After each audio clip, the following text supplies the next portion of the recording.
todos, bem-vindo a mais um Conversa de Mercado e hoje nós vamos falar com o Antônio Cetim, que é CEO da Cetim Incorporações e vai contar um pouquinho para a gente da história da Cetim, das aventuras da Cetim, porque incorporar no Brasil é um pouco de aventura, então quem já viveu bastante, já se aventurou bastante, né, Antônio?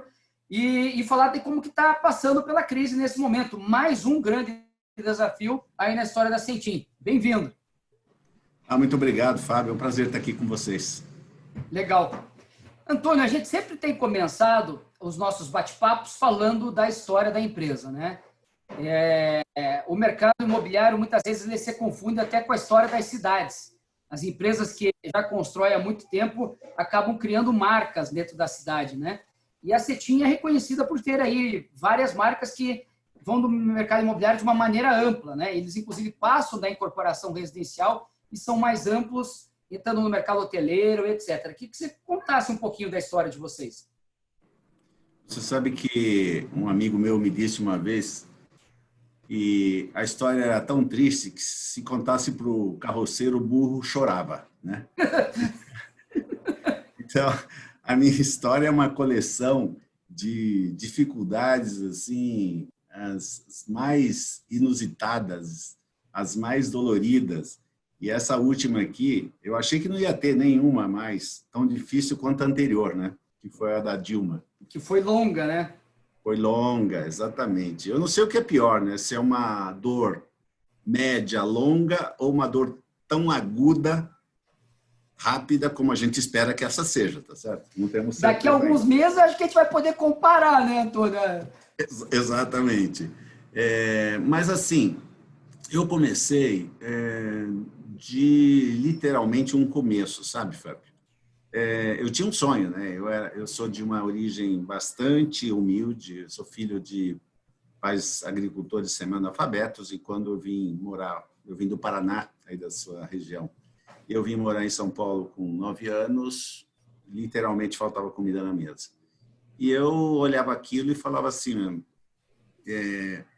vou fazer diferente, eu vou usar isso para conquistar as coisas que eu quero, né? Com meu próprio esforço. E aos 12, 13 anos eu comecei a trabalhar, de operário, evidentemente. Quando eu estava terminando a faculdade de arquitetura, eu tinha um sonho. Eu trabalhava numa marcenaria que era minha, de mais 2 irmãos um pouquinho mais velhos que eu, na periferia de São Paulo, e com o dinheirinho que sobrava, a gente comprava um terreninho aqui, terreninho ali, fazia casa, às vezes, com as próprias mãos, e eu gostava daquele negócio ali.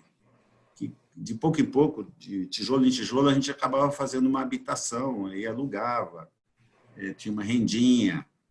E quando eu estava terminando a faculdade, eu falei assim, putz, eu vou fazer esse negócio virar uma atividade. Mas eu não pensava em dinheiro, não. Eu pensava, literalmente, em ter uma atividade bacana, que era transformar um pouquinho de dinheiro em habitações.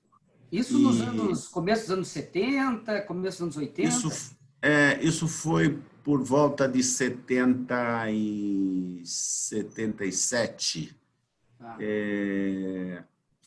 E aí, cara, eu não sei se eu consigo escolher sempre as horas erradas. Eu sou um cara sem sorte, mas quando eu decidi fazer isso, a gente estava vivendo uma crise ferrada, porque eu não tinha me dado conta, mas meus clientes de marcenaria, eu que fazia linha de frente com o cliente e tal, né?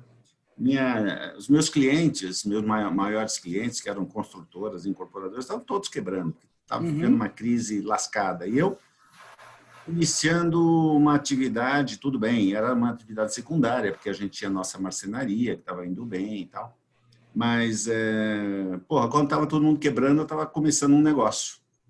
Aí eu nunca me esqueço, né? Um cliente amigo meu me ligou e falou assim, Antônio, você é louco, cara. Você está começando um negócio que está todo mundo quebrando. Você vai botar dinheiro num negócio que está todo mundo quebrando. Eu falei assim, caramba, não é que esse cara tem razão? Eu fui para casa, né, nesse dia, pensando e tal. No dia seguinte, eu estava fazendo a mesma coisa porque eu tinha esquecido o que esse meu amigo tinha me alertado. Porque era um sonho. Então, eu comecei com um sonho. Não estava querendo ganhar dinheiro, não estava querendo ser empresário, nada disso. Estava querendo realizar um sonho meu, que era comprar um terreno, fazer uma casa, fazer 2 casas, fazer 10 casas, fazer 100 casas. E foi assim que eu comecei.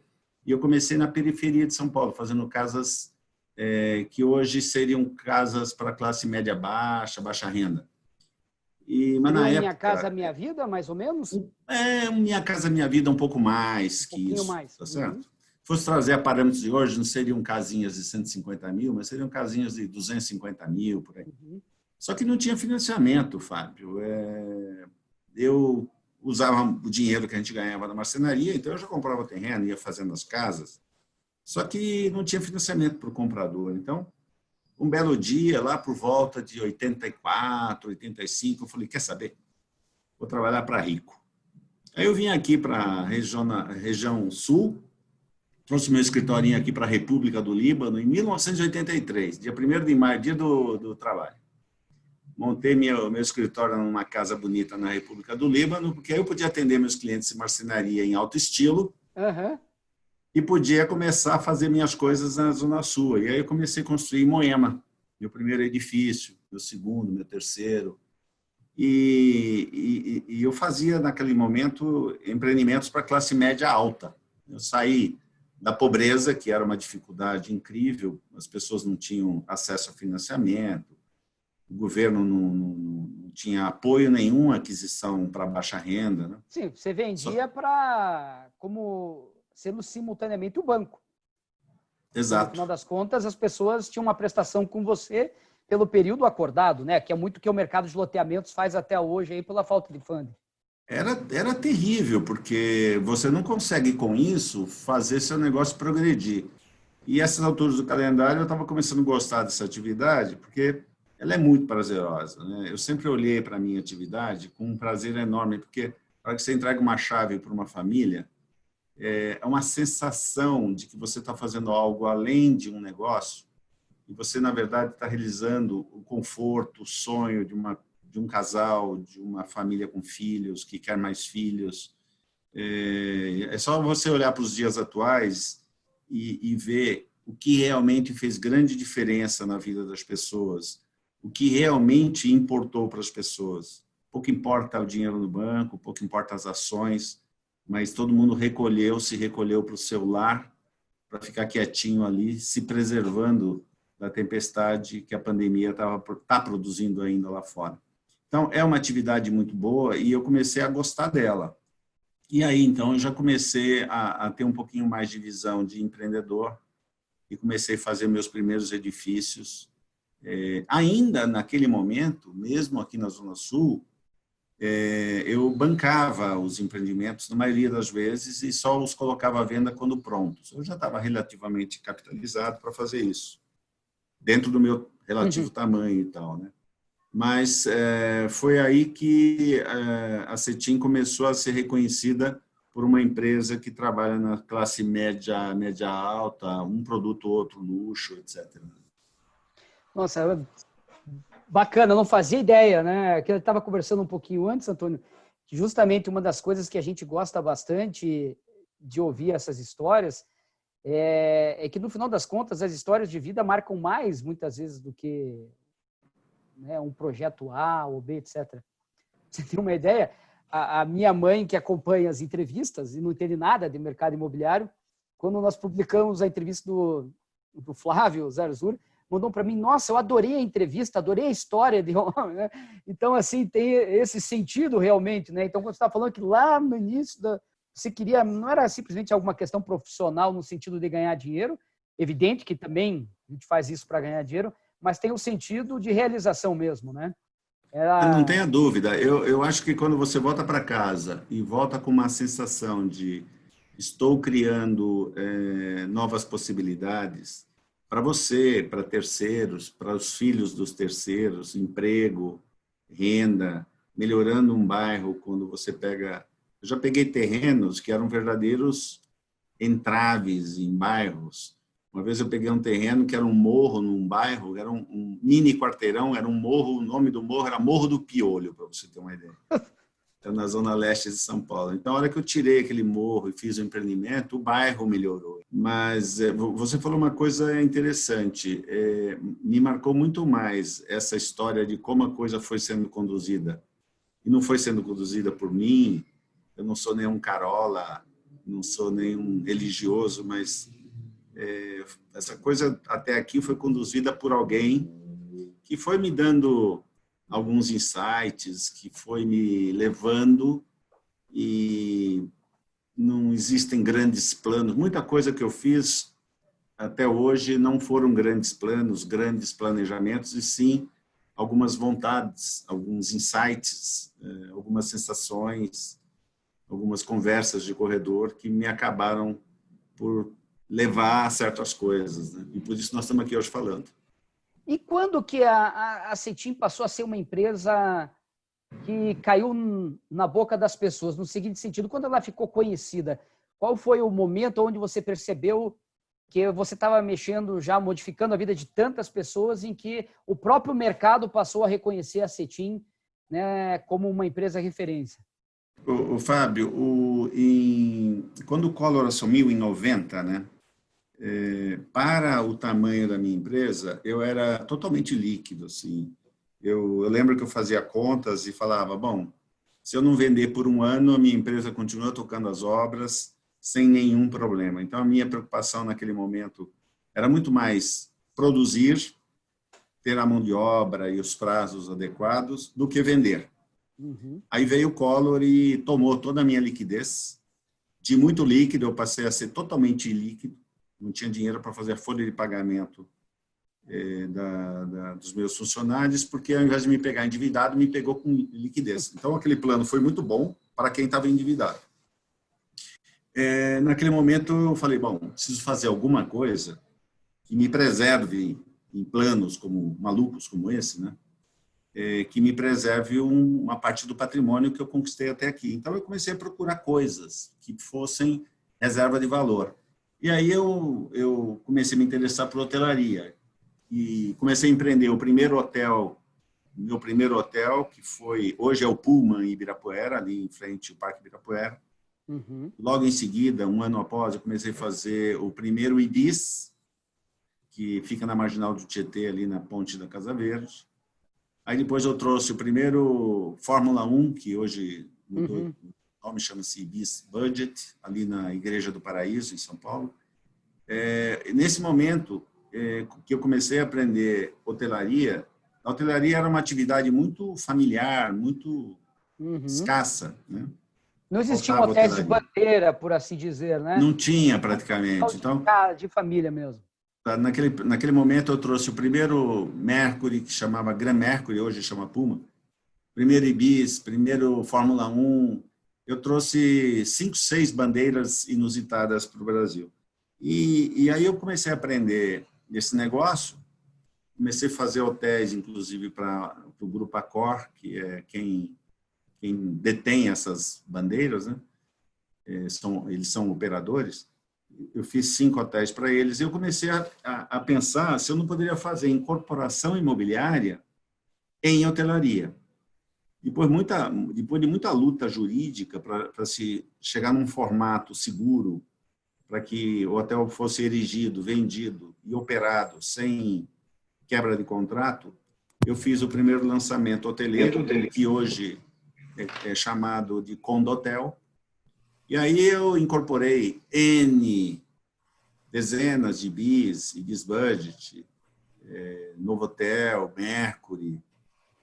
Nesse momento, a minha empresa começou a chamar a atenção, porque era algo que ninguém entendia, como é que funcionava, como é que fazia, como é que incorporava, tal, né? Então, eu acho que esse passo da empresa, que foi por volta de 97 até 2001, 2002, que foi o auge, a minha empresa passou a ser conhecida, respeitada como uma empresa moderna, que pensa diferente, que tem produtos diferentes. E no momento onde vocês praticamente criaram esse segmento, porque depois ele teve um interregno sem lançamento, com poucos lançamentos de Condotel, que voltaram ao mercado com força no meio do boom imobiliário, ali um pouco antes da Copa, uns 2, 3 anos da Copa, que a gente viu que, de novo, o Condotel passou a ser um segmento com vários operadores explorando isso.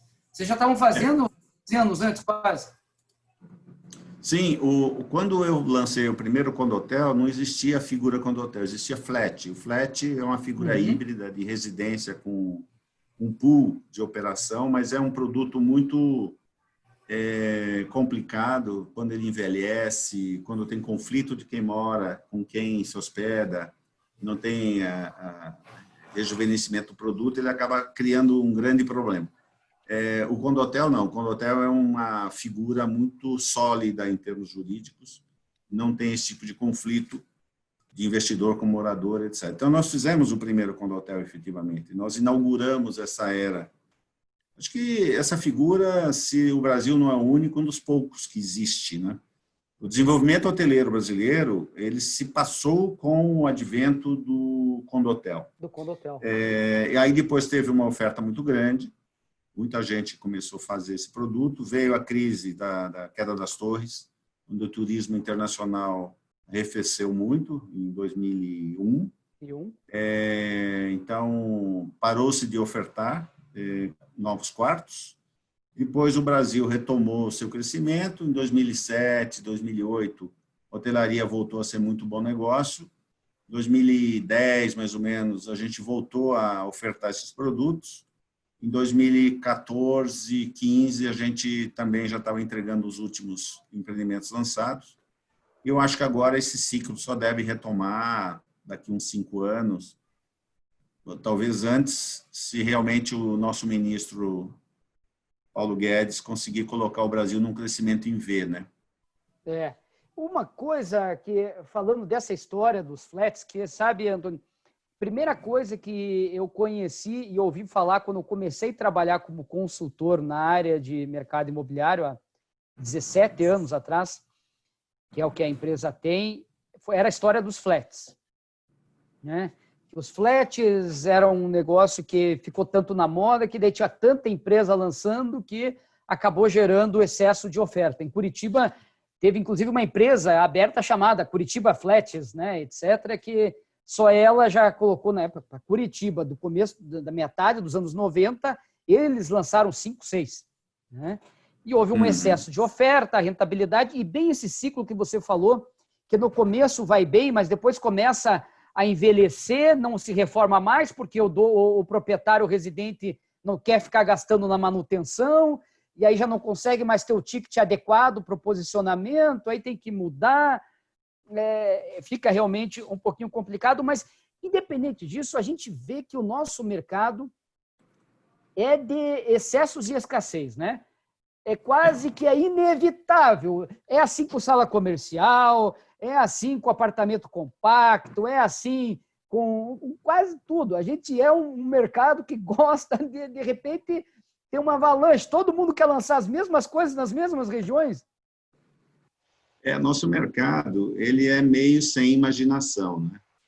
E tem uma outra coisa também. O ciclo do nosso setor é um ciclo longo. Você hoje, já aconteceu comigo, tá? Você planeja, tem uma região de São Paulo, por exemplo, que precisa de um determinado produto. Aí você vai comprar o terreno, você leva 1 ano para comprar um bom terreno. Leva 1 ano para legalizar e aprovar o projeto. Eu estou falando tudo ao nível do mar, né? Padrão, bonitinho, tudo redondinho. Aí você lança, leva 3 anos para entregar. Isso já mudou o presidente da República 1 ou 2 vezes, o ministro da Economia, a cotação do dólar, e de repente aquilo que era o melhor que você podia fazer se tornou o maior mico, porque alguém fez na sua frente, ou porque o mercado mudou por outras razões, porque o Brasil entrou em recessão, porque teve uma crise na Rússia. Então, a história para contar e para fazer você chorar, eu tenho umas 10 aqui. Então, eu já tive um produto que a gente comprou terreno para fazer um estúdio, transformou em 3 dormitórios, voltou a fazer projeto de estúdio e lançou 2 dormitórios, porque o mercado ia mudando enquanto o projeto não aprovava. Agora, eu tenho terreno dentro de casa que tem 5 anos, tem 10 anos, 15 anos sem conseguir aprovar o projeto. Então, você imagina que esse terreno ele acaba virando um problema dentro da empresa. Né? E não tem capital que aguente esse tipo de coisa, tá certo? Aí vem o advento do distrato. Você vê, a gente passou por uma crise da Dilma aí, de 15, 16, 17, todo mundo devolvendo imóvel porque era o melhor negócio do mundo. devolver imóvel, pegar o dinheiro de volta corrigido, era a melhor aplicação financeira.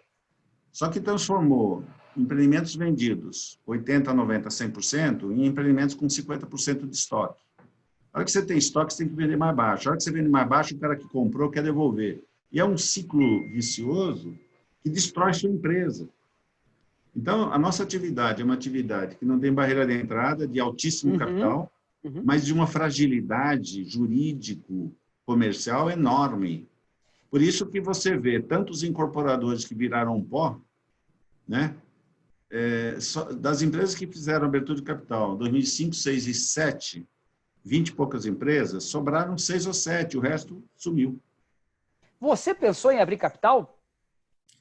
Sim, em 2007, sim, mas por um problema familiar, eu perdi um irmão que era sócio, acabou complicando exatamente naquele momento. Eu acabei fazendo uma fusão com uma empresa de capital aberto chamada Klabin Segal S.A. Sérgio Segal e Oscar Segal compraram a minha empresa e eu fui para lá como sócio deles, no controle. Eu e o Sérgio Oscar éramos controladores. E aí, de novo, a mesma história. Em 2008 para 2009, quando a empresa precisava se capitalizar, porque estava com uma série de empreendimentos em curso, o mundo quebrou e nós tivemos que vender a companhia. Daí foi para a PDG, né? Nós vendemos na época para um espanhol chamado Henrique Bañuelos, em parceria com uma empresa chamada Agra, e depois foi parar na mão da PDG. A PDG era um conglomerado de incorporadoras. Um conglomerado, né? Acho que é uma expressão. A gente trabalhou muito para a PDG no sul do Brasil e um pouquinho ali em São Paulo, e realmente, né? Era muitas cabeças diferentes, porque era um conglomerado, né? Então, não existiam duas culturas, existiam muitas culturas convivendo simultaneamente, mas num momento onde estava num novo ciclo de boom, né? Porque daí veio o Minha Casa Minha Vida na sequência da crise, mas num baixa renda, e algumas empresas acabaram mudando o estilo, né, de produto nesse período também, né? Esse business, Fábio, é um business de dono. Não dá para citar um caso bem sucedido aqui que não seja empresa que tenha dono. Por exemplo, Exetec tem dono, Cirela tem dono, Elbor tem dono, Even agora tem donos fortes. Se você olhar empresas que não têm dono nesse setor, que eu saiba, nenhuma foi bem sucedida de fato. E outra coisa que precisa ter cultura. Na hora que a PDG começou a comprar Klabin Segal, Agra, CHL, a própria PDG São Paulo, a Biara. Então, é difícil você conduzir um navio assim, sem conhecer as águas que você está navegando, tá certo? Então, não tinha realmente como dar certo, é impossível. Esse é um business que você precisa acordar todo dia mais cedo e olhar como se fosse o único dia da sua vida. Tem jeito. E para quem já viveu tanta crise, de diferentes motivos, o que essa está trazendo de diferente? Olha, o difícil dessa é que você não sabe quem é o teu inimigo, né? Porque se é uma crise financeira no país, você tem uma maneira de se proteger. Se é uma crise financeira em outro país, também é parecido. Se é uma crise de mercado imobiliário, super oferta, etc., você fala assim, bom, então vou queimar meu estoque. Mas nessa daqui, por onde começar? Eu, por exemplo, vacinado que estou de tantas crises, a primeira coisa que eu fiz em março foi reduzir a jornada da turma, todo mundo em home office, para a compra de terreno, cancela os lançamentos, vamos voltar a pensar o ano que vem. 2 meses depois, comecei a ver que não era bem isso, que dava para produzir mesmo em casa, que dava para arriscar um lançamento. Você não sabe exatamente, não tem um pedaço dessa crise que você fala assim, puta, esse filme eu conheço. Não conheço o filme inteiro, mas uma parte desse filme eu já vi. Então, esse filme ninguém viu, né? Tá todo mundo tateando. Ironicamente, quando todo mundo está em casa, ninguém está comprando nada, imóvel, as pessoas estão comprando. Estou comprando. É inacreditável. Os micos que o pessoal tinha aí, os loteamentos no interior, casas de campo, etc., não são micos os nomes que eu vou falar agora, né? Esses não são. Por exemplo, Alphaville, Terra de São José, Fazenda Boa Vista, Larissa. Esses não são micos, nunca foram. Mas agora estão vendendo tudo. Estão vendendo lote, estão vendendo casa, alugando a preços estratosféricos. Alugando a preços que é 80 mil ao mês. Eu tenho um amigo que mora em Terra de São José, está morando lá, já aposentou, e é do mercado imobiliário, uma pessoa maravilhosa, assim, de grande empresa. Ele falou, Antônio, tem cara lá que alugou por 100 mil por mês. A minha filha mora num loteamento, tem uma casa de campo na Castelo Branco, aí num loteamento. Ela falou assim, ó, só sobraram 2 casas à venda até agora. Estão querendo comprar a minha também. Você vê, esses caras, no início da pandemia, devem ter pensado assim, puta, agora é que eu nunca mais vou vender meu mico, né? Inverteu tudo. Então, é totalmente desconhecido. Só vou poder falar para você alguma coisa dessa crise daqui 6 meses, que eu vou olhar para trás e vou falar assim, onde eu errei, onde eu acertei, né? Mas o fato é que nós estamos, setor imobiliário, melhores do que o setor varejista, melhor que shopping, melhor que hotéis. Melhor que hotéis. Eu acho que essa crise foi a mais aguda, mas eu acho que o mercado imobiliário, teoricamente, vai sofrer menos nessa do que em outras. Do que em outras, né? Em especial, realmente... Também, pode falar. Nós temos que lembrar de uma coisa, né, que nós nunca tivemos. Nunca tivemos uma crise, forte ou fraca, com uma taxa de juros tão reduzida como nós estamos vivendo. Você ter dinheiro hoje no banco é um problemaço, né? Eu acho que você trouxe uma coisa bem importante, né? Talvez a gente não consegue perceber qual é o papel da taxa de juros tão baixa. Porque se ela tivesse a 10% ou 14%, mesmo um milionário pensaria no custo de oportunidade de tirar o dinheiro do banco para comprar aquele mico a 3, 4, 5, 6 milhões de reais. Porque daí ele ia fazer a conta, poxa, mas eu vou perder 600 mil no ano. Ou deixar de ganhar 600 mil no ano, né? Então, não é momento, ainda mais na crise, para fazer isso. Com uma taxa de juros que, em termos reais, é negativa, porque se você tirar imposto mais inflação é zero, né? Não existe hoje, ela realmente leva as pessoas a pensarem diferente. Eu estou entendendo essa crise mundial, porque o Covid, você há de convir que ele é o cara mais democrático que eu já vi no mundo, né? A Primeira Guerra Mundial, a Segunda Guerra Mundial foi numa parte do planeta, que certamente impactou nos outros, mas o Covid impactou em 100% dos países, 100% dos países criaram um mecanismo de proteção fiscal, monetária e tal, injetou-se muito dinheiro na economia mundial. Isso, para quem já fez curso de pilotagem, que eu fiz faz tempo, mas eu fiz, você tira o motor de um avião, ele faz isso, ó. Ele embica. E se você não der motor, não tem problema. Vai chegar uma hora que ele ganha tanta velocidade que ele mesmo quer subir. Eu acho que com tanto dinheiro, com tanta economia que as famílias fizeram de medo, de não ir ao shopping, de não ir ao restaurante, de não ir ao cinema, porque primeiro estava fechado, segundo o pessoal estava com medo. Então, há uma poupança que não é espontânea, uma poupança meio forçada, mas há um reconhecimento de que o imóvel é a garantia da família. E com essa taxa de juro, em nenhum país do mundo, os especialistas dizem que teve taxa de juro tão baixa, não há país no mundo que não tenha tido um mercado imobiliário que não tenha sido pujante. Porque, embora a taxa de financiamento ao mutuário final ainda não tenha caído muito, mas caiu bastante. Caiu de 10, 11 a 2, 3 anos para 6, 7.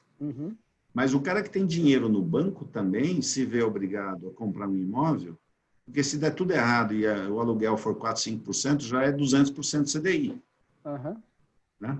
Então, a valorização do imóvel é inexorável. Com essa taxa de juros, ela virá, e quem não se posicionar antes tende depois a pagar mais caro.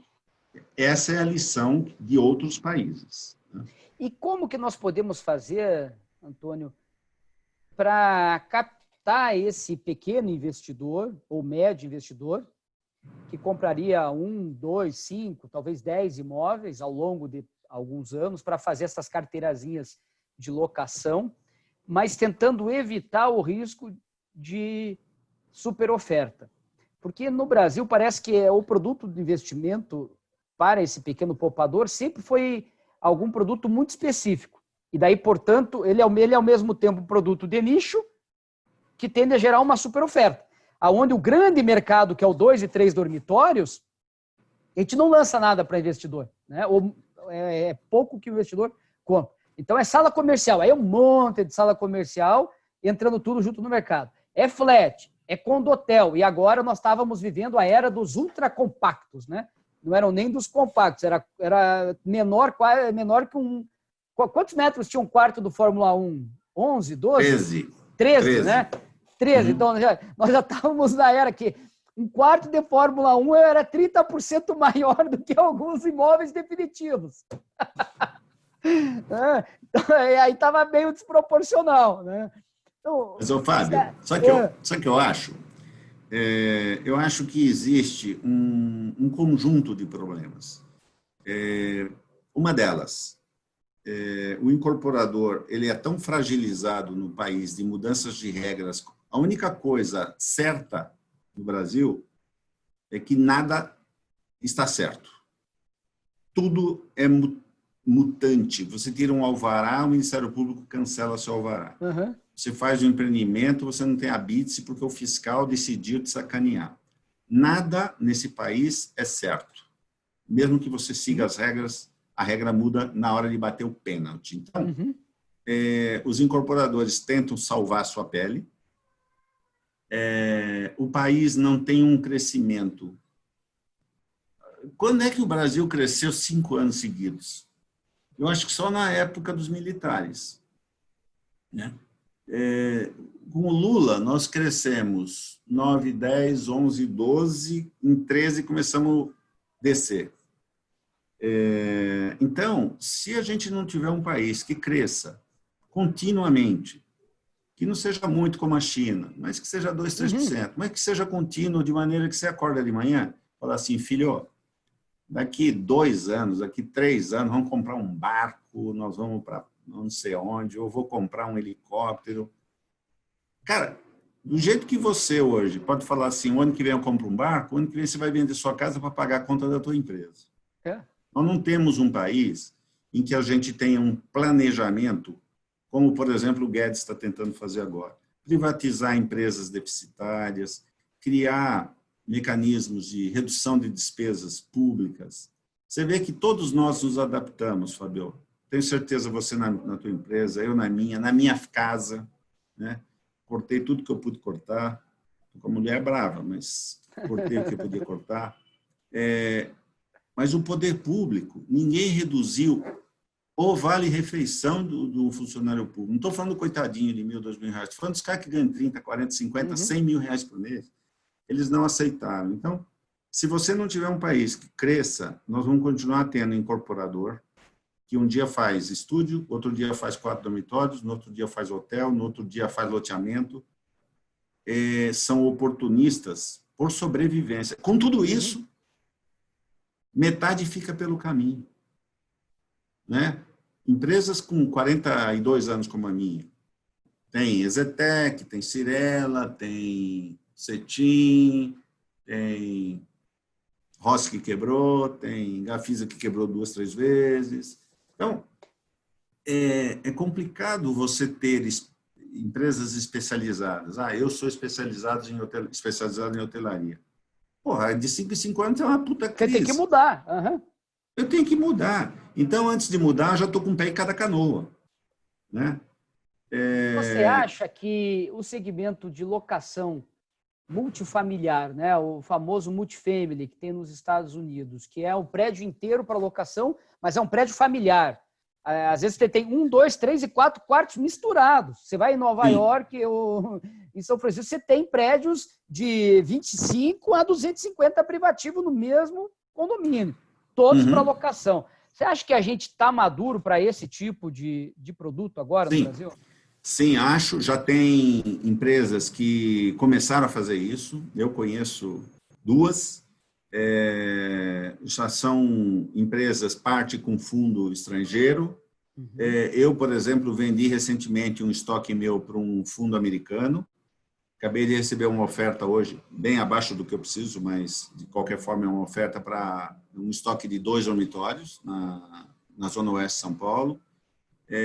Tudo gira em torno do custo do dinheiro. Se a gente tiver o Brasil com um Selic a 2, 3, 4, 5, que seja por cento, onde você tenha do outro lado financiamento à produção com um aluguel que rentabilize 5, 6% ao ano, isso é possível, isso vai acontecer, já começou a acontecer, porque começa o seguinte: hoje tem fundo comprando estoque a $1.200, $1.500, $2.000 em bairros secundários, mas bairros bons. O que você compra com $2.000? Talvez a Venezuela, mas se você for para o Chile, se você for para a Argentina, você não compra nada com $2.000 que não seja moradia popular na periferia.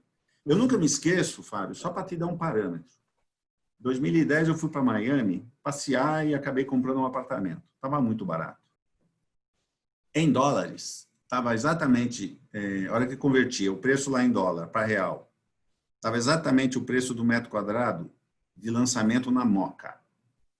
Na Moca. Tá? Na Moca. Exatamente. Mesmo preço. Até porque eu tinha empreendimento na Moca. Hoje, na Moca, custa de 1.500, vai, um empreendimento excepcionalíssimo na Moca custa $2.000. O mesmo apartamento que eu tenho lá hoje custa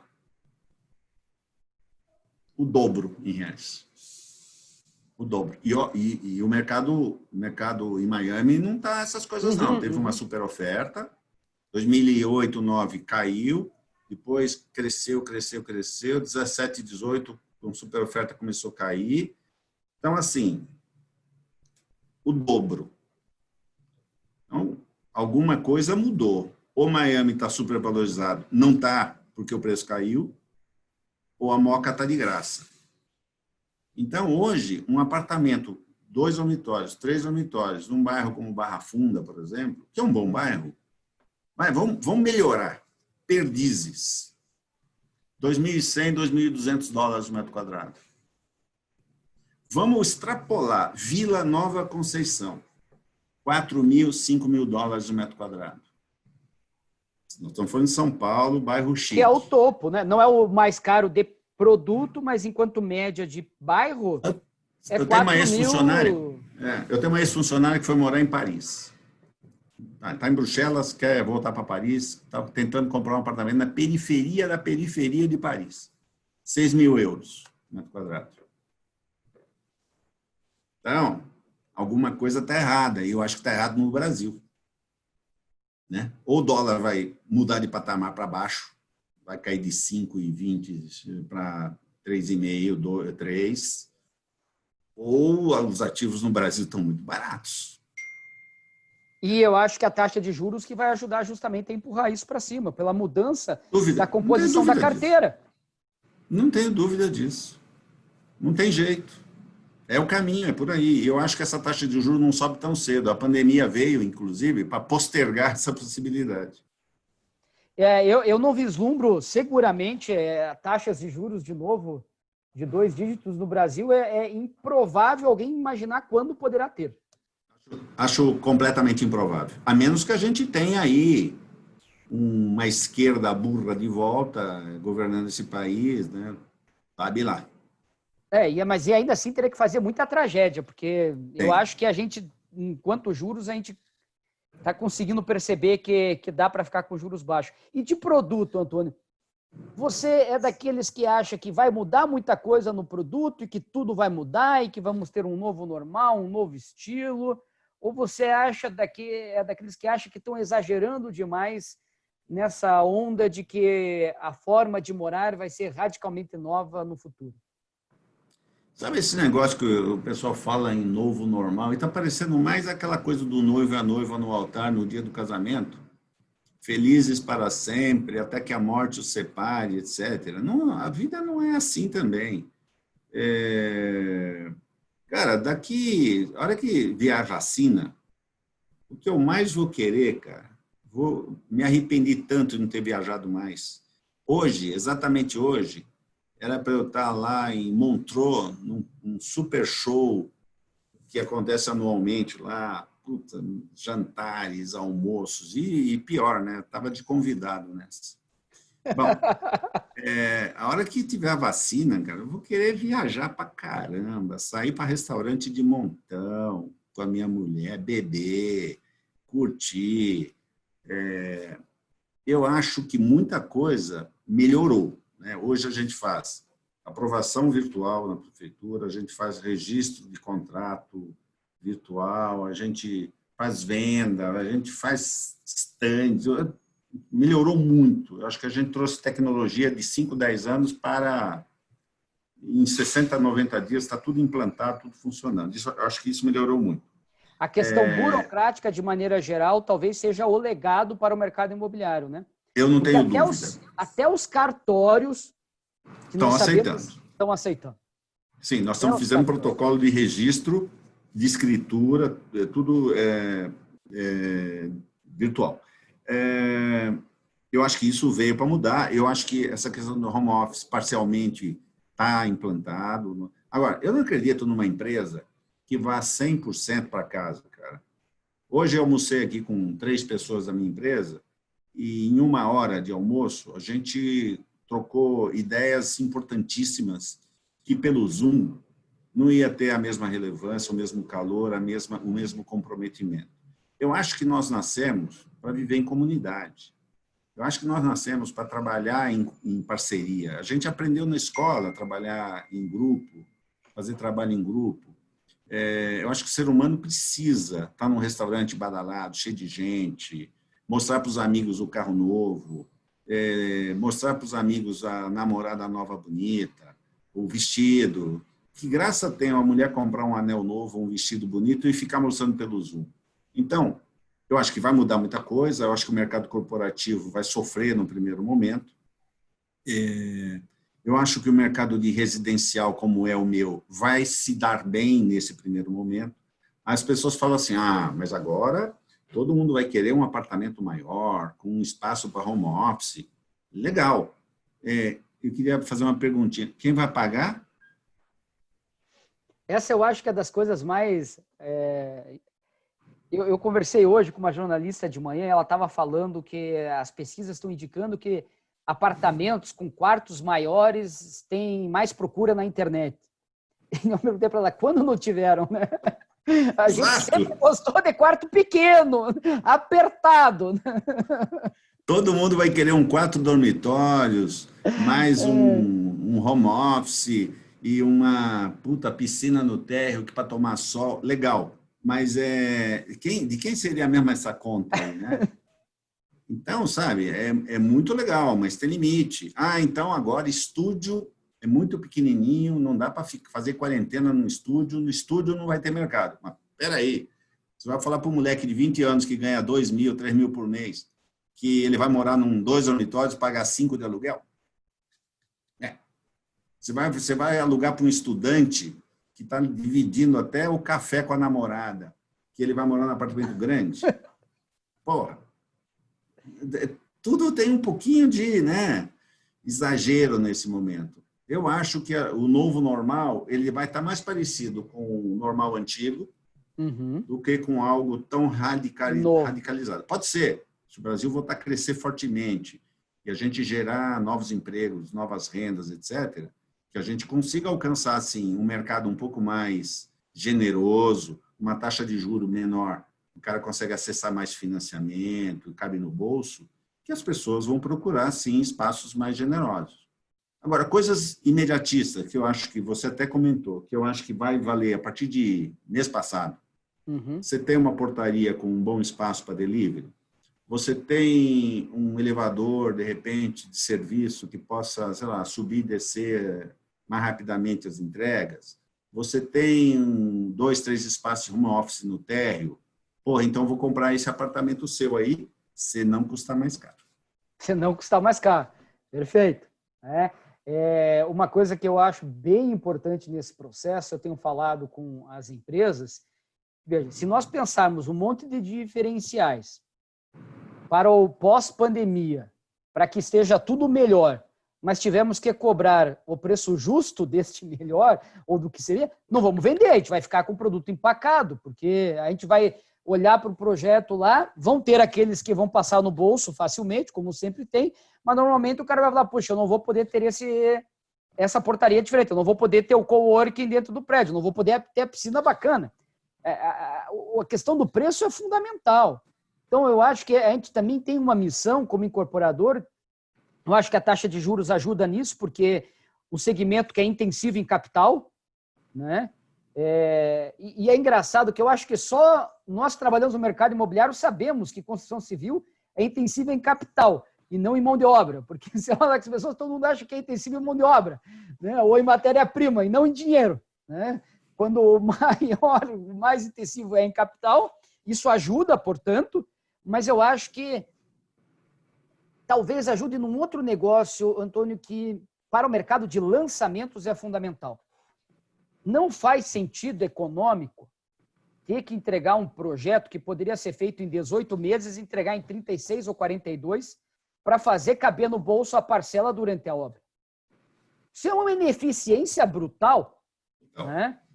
E a gente tem que discutir uma forma de como conseguir fazer com que a industrialização efetivamente chegue nos canteiros para sermos mais eficientes, entregarmos mais rapidamente os produtos com um custo muito menor.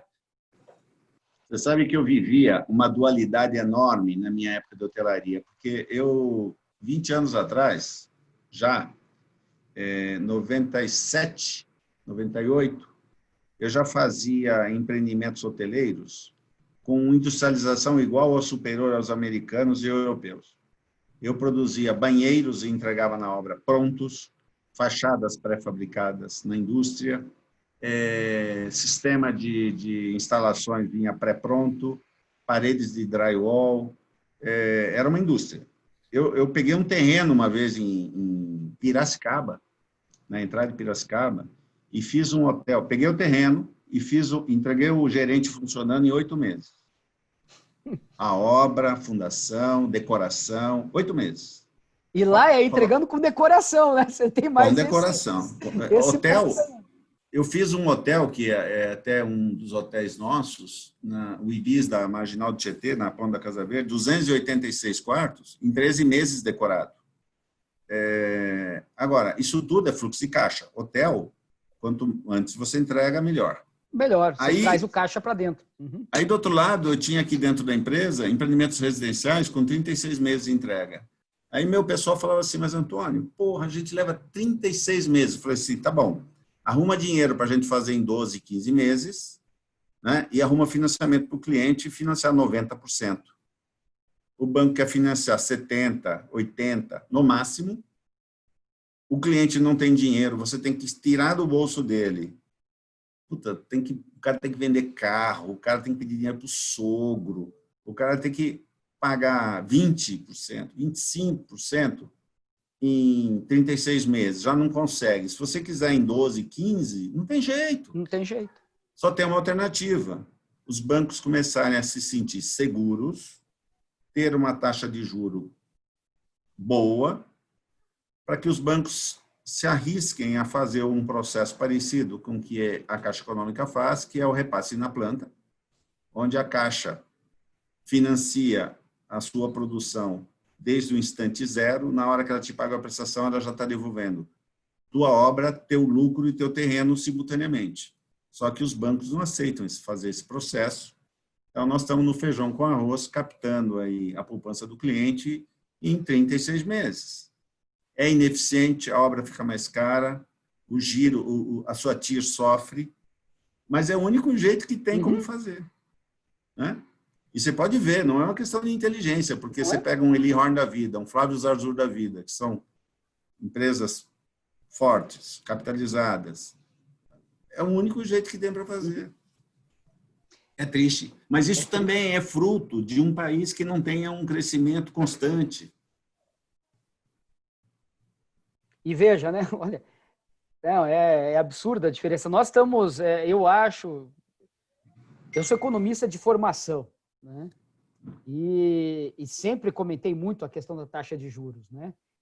Que no Brasil a gente tinha um componente de ineficiência governamental, ineficiência estatal, lembrança de um passado inflacionário, mas também havia uma barreira emocional por parte do mercado financeiro de achar que também não dava para baixar. E às vezes, e por que eu digo que é emocional? Porque às vezes mudava o motivo. Não, às vezes era o déficit. Não, às vezes é o PIB potencial. Não, agora é a questão do juro americano. Não, agora é o... Então, como o motivo muda também de acordo com o momento, ou seja, a justificativa não pode ser diferente para o mesmo problema, né? E eu acho que já ali no final do governo Temer, quando começou a se baixar mais fortemente a taxa de juros, e agora que a gente despencou de vez, a gente vai perceber que quando retomar a economia, vai dar, até pela capacidade ociosa tão grande que ficou, vai ter um fôlego para a gente poder fazer um ajuste sem precisar ter um repique alto, porque a capacidade ociosa vai permitir com que a gente vá adequando, né, esse novo patamar. E aí, quem sabe, realmente, os bancos comecem a financiar 90%, que é o que deveria ser. Repasse na planta, com 90%. Porque, na prática, eles financiam 65%. Na prática. Exatamente. Mesmo. Né? Exatamente. E o brasileiro, ele acho que também tem medo de se endividar. Às vezes, ele prefere pagar mais caro para fazer um financiamento na própria incorporadora. E você sabe que se fala assim, financiamento de 20 anos, 25, 30 anos, mas sabe qual o prazo médio de financiamento no sistema financeiro da habitação? 10 anos. 10 anos. O cara antecipa, entendeu? A gente não gosta de... eu vou aproveitar para falar, eu lembro, quando a primeira aula de introdução à economia, na época, o meu professor, Sérgio Luiz Túlio, já falecido, depois fomos colegas lá na Faculdade Católica, a gente dava aula junto. Ele era gerente do BRDE, né, o Banco do Sul do Brasil e Mato Grosso do Sul. Falava, eu não entendo empresário brasileiro. Eles vão tomar um projeto, crédito para longo prazo, e eles esquecem que as coisas podem dar errado. E aí ele não prevê um capital de giro maior, e eu falo para eles, tome mais dívida, pegue mais capital, porque depois, eventualmente, não, eu não quero. Passava 6 meses, as vendas não eram tão boas, aí ele tinha que buscar capital de giro a uma taxa 5, 6 vezes maior, por medo de tomar o crédito barato. Né? No interior tem uma brincadeira que se fala assim, cachorro mordido de cobra tem medo de linguiça. Antônio, a última coisa que eu gostaria de perguntar para você, então, quando que você vai lançar? Primeiro você começou dizendo que lá no início fecha tudo, vamos pensar para o ano que vem, passaram-se 2 meses, viu que as coisas estavam indo razoável dentro do contexto, realmente as vendas de imóveis caíram menos do que a metade das vendas de automóveis, né? Imóveis está se mostrando muito mais resiliente.